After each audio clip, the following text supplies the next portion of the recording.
سترګې زهیر ګرځي ګران بلال زهیر ګرځي زی د شام ولور ته پسلګو او په ژړا یا الله محبوبي تلیل دنیا یا الله محبوبي تلیل دنیا سترګې زهیر ګرځي د ژوند لار زمونږ د نن ورځې د خپرونې موضوع بیا هم جنت زمونږ په کورونو کې زی د شام ولور ته پسلګو او په ژړا یا الله محبوبي تلیل دنیا یا الله محبوبي تلیل دنیا بسم الله الرحمن الرحيم الحمد لله رب العالمين حمد الشاكرين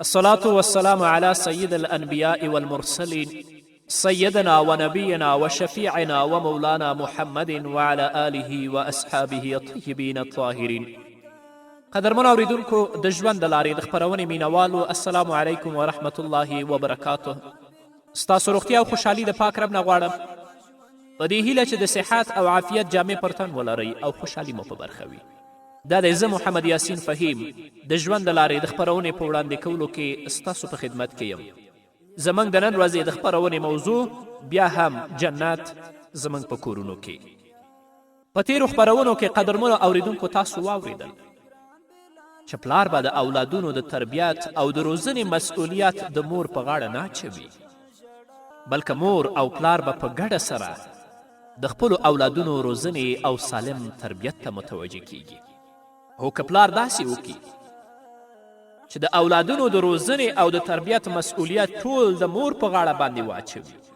نو دلته پلار په خپله ځان په دنیا کې د یو خوږ او د یو خوندور نعمت څخه محروم کړ محمد رسول الله صلی الله علیه وسلم ناست چې حسن او حسین رضی الله تعالی عنهما راغلل یو یې د محمد رسول الله صلی الله علیه وسلم په مبارکو اوږو وروخوت او بل یې د محمد رسول الله صلی الله علیه وسلم په مبارکه سینه باندې کیناست صحابه و کرامو چې کله د محمد رسول الله صلی الله علیه وسلم دا حال ولید له دې وضعیت څخه په تعجب کې شول صحابه و کرامو رسول الله صلی الله علیه وسلم ته ویلې دا څه دی د الله رسوله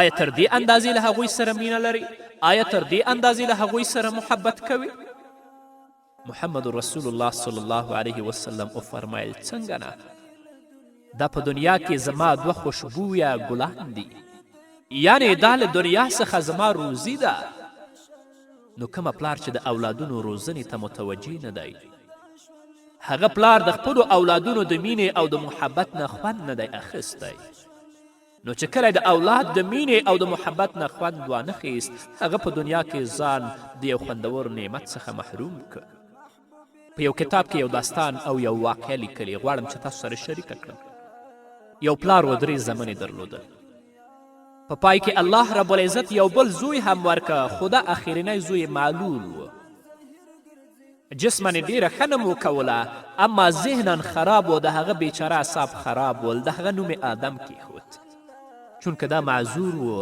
او معلول و پلار وایي چې له خپل ژوند څخه بیزاره او ناراضه شو ځکه د خپل دې زوی زه ډیر کړولی او ډیر په تکلیف کړی وم او په دې هیله کې وم چې کله دا زما زوی مړ کیږي نو د خپل زوی نه لرې شو نورو زمنو ته مې ارزښت ورکوه خو دې معلول او معذور زوی ته ما ارزښت نه ورکوه د دې ماشوم پلار قسم خوري چې ما د خپل زوی په درملنې باندې پیل وکړ د هغه تداوي مې شروع کړ یوه ورځ 4 واړو زامنو سره د خپل کور نه ووتلم چې په بازار کې څه خواږه راونیسو او ویې خورو زما دې 3 زامنو خواږه راواخیستل او په خوراک کې پیل وکړه خو دا کوچنی زوی مې چې معلول او معذور و ته به د دوکان نه به ګل راخیسته هغه نه پوهېده ځکه چې ذهنا هغه وروسته پاتې او عقبمانده و عصبي توازن برابر نه ما ورته ویلې ګرانه دا نه خوړل کیږي لاړ شه ځان ته خواږه توکي راواخله او ویې خوره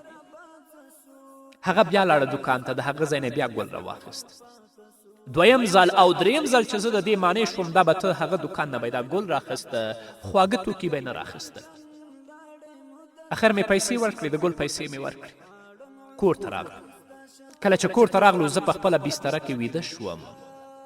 زما مشران زامن هم ویده شول. ناڅاپه مې دا کوچنی د معلول زوی ولیده چې زما کوټې ته راننوت او دا ګل چې د ګلدان نه اخیستی و دا یې په یو ګلداني کې ایښی و او په خولې دا خبره نشوه کولی چې پلارجانه زه دا ګل تا ته در مخکې کوم، خو زه په دې باندې پوه شوم چې زوی دا ګل ما ته راکوي او غواړي چې زه په لاس کې واخلم. ګل یې ما ته راک.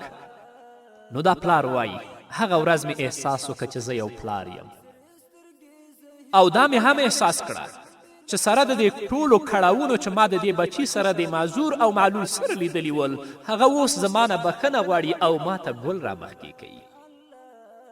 هغه پلار وایي اوس زه کوشش کوم چې له آدم څخه یې زده کړم. پیدا مې کړه چې زما دا زوی زما سره دی مګر هغه ما د 4 کلونو لپاره د خپل مینې او خوند څخه محروم کړی و. نور به کوشش کوم چې زده یې کړم سربیره پر دې چې ډېر وروسته زده کوم مګر ډاډه یم له ما سره به په زده کړه کې مرسته کوي چې د مینې او عاطفې دنیا څنګه درک کړم. داسې مه کوئ چې ستاسو په اولادونو کې یو بیچاره معذور دی معلول دی د هغه سره مینه نه کوئ بلکې ټول د هغه د ژوند نه په تنګ راغلي یاستئ. تاسو څه پوهیږئ الله تاسو ټولو ته روزي د دغه د مخه درکوي. څومره مینه چې نورو بچیانو سره لرئ هغومره مینه تاسو هم د دې زوی سره وکړئ د خپلو کورونو نه ځان ته جنت جوړ کړئ.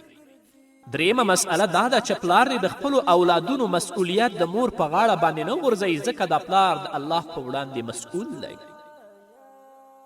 د بخاري حدیث دی محمد رسول الله صلی الله علیه وسلم فرمایی الا كلكم راع وكلكم مسئول عن رعیته والرجل راع في أهله وهو مسؤول عن رعيته والمرأة راعية في بيت زوجها ومسؤولة عن رعيتها. رسول الله صلی الله علیه وسلم فرمایی باخبر هر یو له تاسې څخه مسئول دی او له هر یوه څخه به د خپل رعیت یعنې تر لاس لاندې خلکو په اړه پوښتنه کیږي. سړی د کورنۍ راعي دی او مسئول دی او تر لاس لاندې خلکو مسئول دی او ښځه هم د خپل خاوند په کور کې تر لاس لاندې خلکو مسئوله ده. راعي په اصل کې د عربي په لغت کې چوپان او شپونکي ته ویل کیږي. یو شپونکی چې خپله رمز پیایي نو د هغو په شاوخوا راګرځي د دې لپاره چې زما د رمې نه کومه ګډ او کومه څاروی ضایع نشي. نو ته هم پلاره د شپونکي مثال لرې په کورنۍ کې. ته به د خپلو اولادونو سرپرستی کوي په هغو به راګرځې هغو ته به اسلامي او دیني زده کړې ورکوي. دا ستا مسئولیت دی او د الله حق دی په تا باندې. الله رب العزت فرمای یا ایها الذین آمنوا قوا انفسکم و اهلیکم نارا وقودها الناس والحجاره. ای مؤمنانو خپل ځانونه او خپل اولاد او کورنۍ له هغه اور څخه وژغورئ چې د سون توکي به انسانان او ډبرې وي. که چیرې د مسئولیت احساس تا ناراحت کوي هغه پرېږده. تو یې مزد او اجورې ته وګوره چې څومره زیاته ده. د اولاد د روزنې او د تربیت ثواب د الله په وړاندې څومره زیات دی.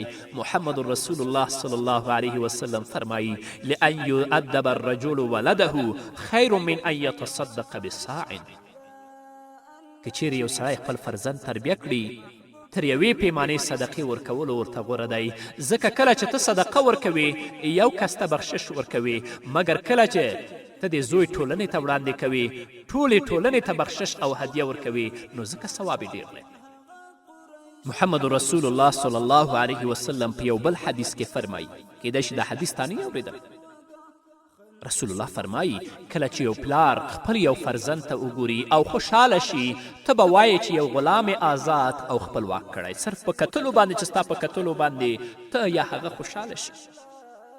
یعنی کله چې د هغه له اخلاقو چلند او عبادت څخه خوشحالیږي ته به وایې چې یو غلام یې آزاد کړی د یو غلام آزادول په هغه وخت کې د 4,000 درهمو برابر و ځکه چې ستا فرزند ستا تربیت او کرل دي مګر محمد رسول الله فرمایي ما من مسلم یغرس غرسا او یزرع زرعا فیأکل منه طیر او انسان او بهیمه الا کان له به صدقه.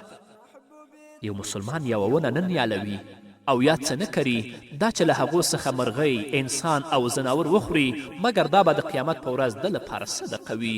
نو ستا اولاد د ستا کرنه او ستا نیالونه دي د دیو تربیت ته متوجه شه.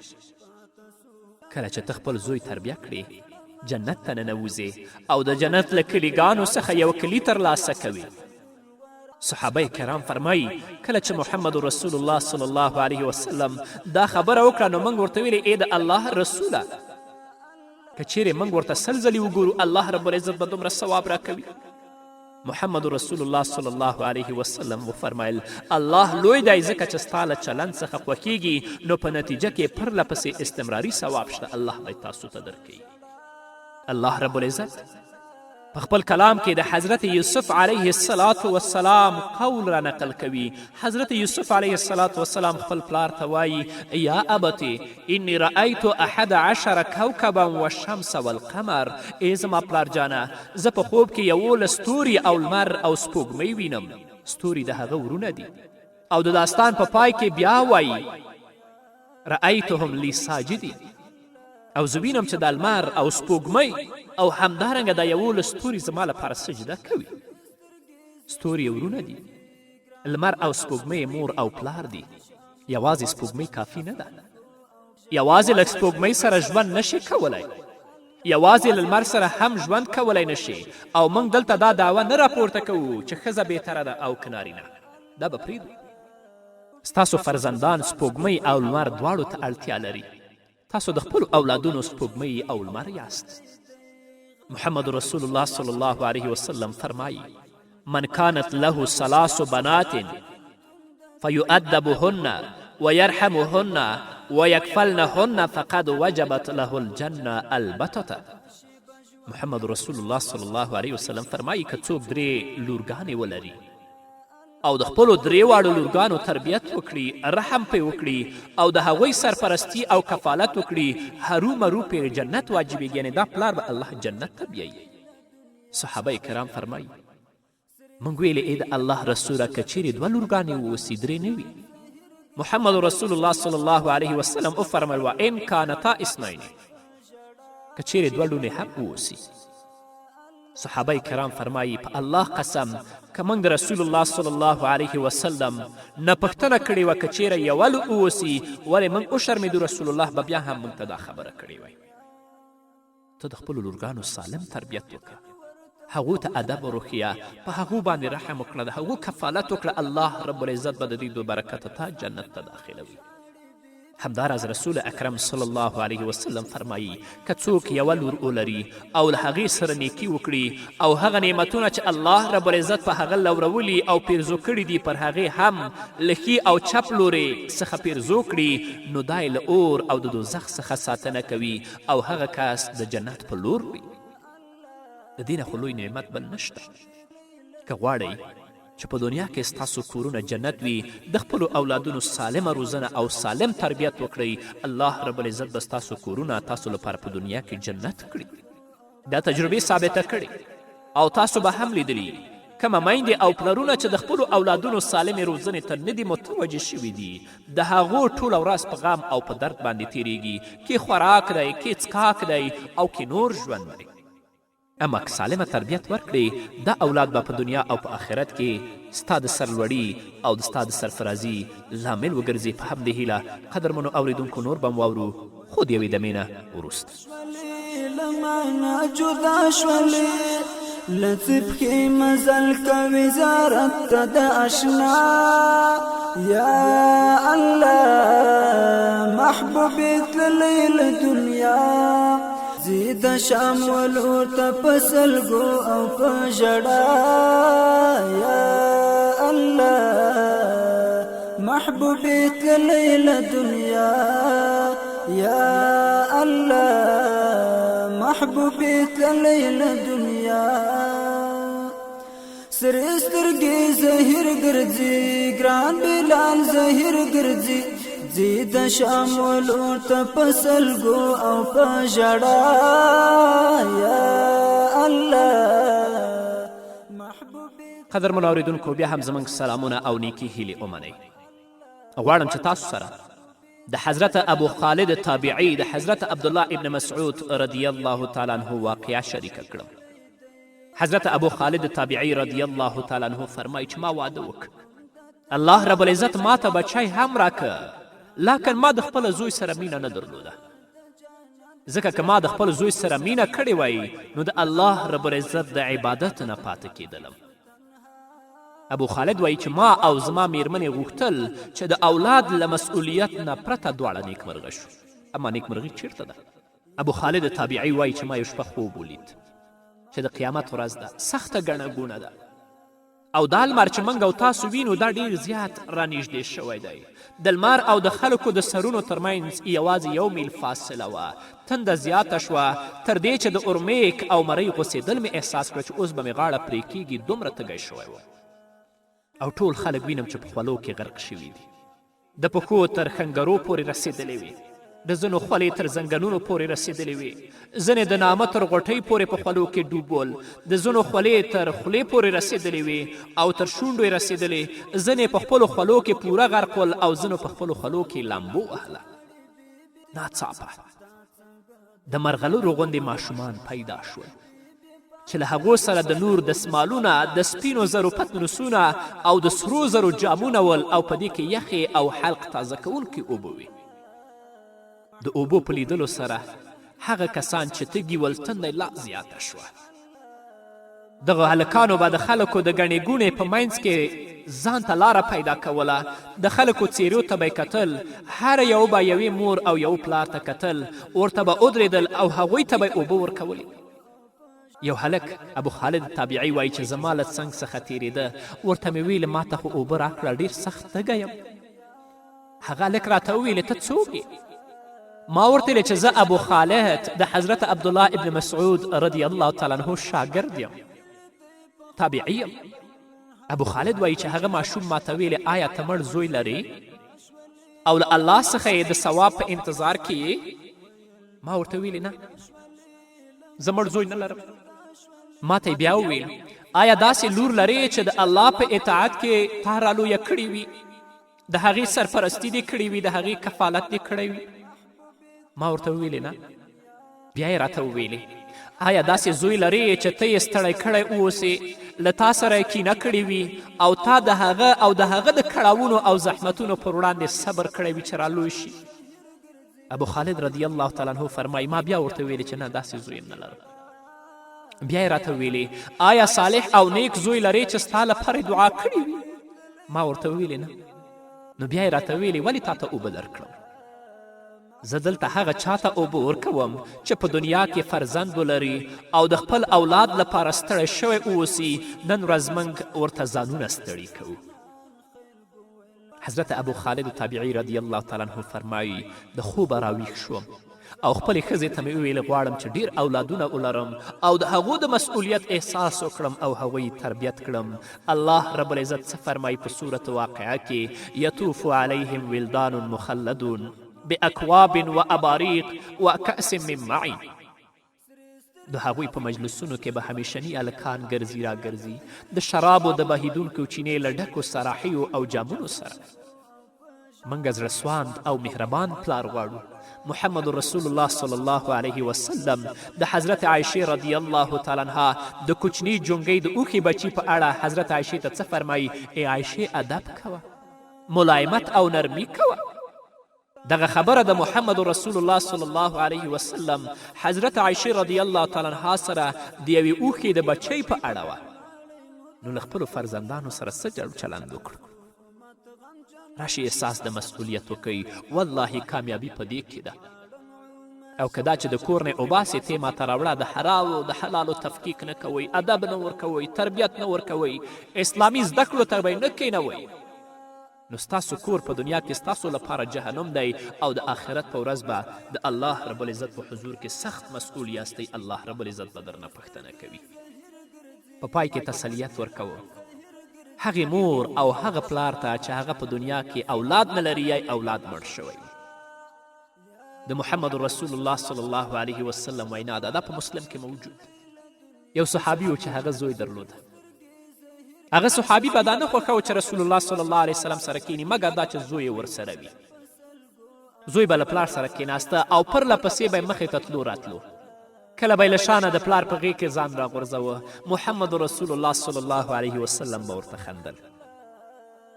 که هغه صحابي به رسول اکرم صلی الله علیه وسلم سره په جومات کې هم ناستو، دا ماشوم به ورسره راته. ناڅاپه زوی او پلار د یوې اونۍ لپاره ورک شول. رسول الله صلی الله علیه وسلم څخه رانغلل. محمد رسول الله صلی الله علیه وسلم پوښتنه وکړه چې دا پلانی چیرته دی؟ صحابه و کرامو رسول اکرم صلی الله علیه وسلم ته وفرمیل چې هغه زوی به چې هغه سره راته او تا سره به په مجلس کې کیناسته، هغه زوی یې مړ شوی. محمد رسول الله صلی الله علیه وسلم وفرمیل زم ولې خبر نه کړم؟ راجګ شئ. صحابه کرام ټول راجګ شول. محمد رسول الله صلی الله علیه وسلم سره د هغه سړي کور ته لاړل. رسول الله صلی الله علیه وسلم د هغه صحابي نوم اخلي، ورته وایي آیا خوښیږي تر هغه وخته چې ته ژوندی یې زوی د هم له تا سره ژوندی وي، یا په قیامت کې له تا سره ملاقات وکړي او د جنت په هره دروازه کې درته ښکاره شي چې تر تا وړاندې هغه د جنت دروازه درته پرانیزي. هغه صحابي محمد رسول الله صلی الله علیه وسلم ته ویلې ای د الله رسوله په دې خوښ یم چې ماته د جنت دروازه پرانیزي. محمد رسول الله صلی الله علیه وسلم ورته ویلې چې زه دا تا ته ضمانت کوم چې د آخرت په ورځ به د الله په حضور کې د جنت دروازه ستا زوی ستا لپاره خلاصوي. رسول الله ورته زوی دې مړ دی، نیکي ورته ولیږه. اوس نو د زوی آینده دې ستا په لاس کې ده. کله چې ژوندی و آینده به دې ورته په مال تضمین کوله، نو اوس یې آینده په جنت کې د ماڼیو په جوړولو تضمین کړه. نیکي ورته ولیږه. 4 شیان په قبر کې انسان ته رسیږي: حج، عمره، صدقه او دعا. قرآن دعا ده، د زوی لپاره دې دعا وکړه. تسبیحات ووایه او ووایه چې الله هغه ته بخښنه وکړه. ای زما پروردګاره په هغه رحم وکړه. په هرې تسبیح سره به ستا د زوی په قبر کې د هغه نور زیات شي. هغه ته به ماڼۍ جوړوي الله او جنت به ورته ملایکې فرش کوي. الله رب العزت دې موږ ته توفیق راکړي چې د خپلو اولادونو سالمه روزنه او تربیت وکړو. دا نه چې پلار هسې ځان په دنیوي کارونو کې مصروف کړي او ټول مسؤلیت د غریبې مورې په غاړه باندې وغورځوي. هیڅکله نه. نو قدرمنو اورېدونکو دا وه زموږ د نن ورځې خپرونه چې ستاسو درانه حضور ته وړاندې شوه.